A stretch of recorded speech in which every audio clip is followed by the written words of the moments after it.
ഞങ്ങൾ ഇന്നലെ തൃശ്ശൂരിൽ നിന്നും ഹൈദരാബാദിലേക്ക് ശബരി എക്സ്പ്രസ് സഞ്ചരിക്കുമ്പോൾ എറണാകുളത്ത് നിന്ന് ഒരു പെൺകുട്ടി, ശൈലജ എന്ന പേരുള്ള പെൺകുട്ടി യാത്ര ചെയ്യുന്നുണ്ടായിരുന്നു.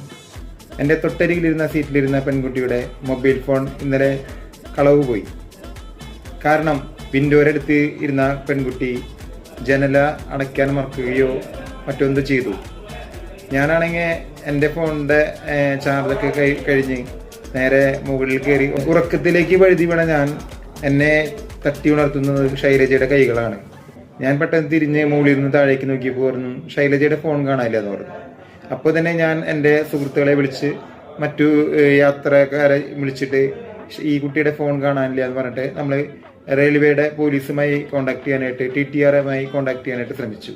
നമ്മൾ ശ്രദ്ധിക്കേണ്ട കാര്യം എന്താ വെച്ച് കഴിഞ്ഞാൽ നമ്മൾ ദൂരയാത്രയൊക്കെ ചെയ്യുമ്പോൾ നമ്മൾ തനിച്ചാണെങ്കിൽ പോലും നമുക്ക് സുരക്ഷിതമായി വിൻഡോയുടെ അടുത്ത് ഇരിക്കുന്നു ആദ്യം ഉറപ്പ് വരുത്തണം. കാരണം വെച്ച് കഴിഞ്ഞാൽ ഉള്ളിൽ നിന്ന് നമുക്ക് ലോക്ക് ചെയ്യാനായിട്ട് നമ്മുടെ കയ്യിൽ നിന്ന് നമുക്ക് ലോക്ക് ചെയ്യാനായിട്ട് ഉള്ളിൽ നിന്ന് കഴിയണം. ഇത് മറ്റുള്ളവർക്കും ഒരു ഉപകാരപ്രദമാവട്ടെ.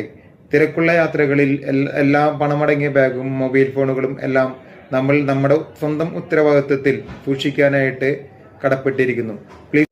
Please subscribe my channel.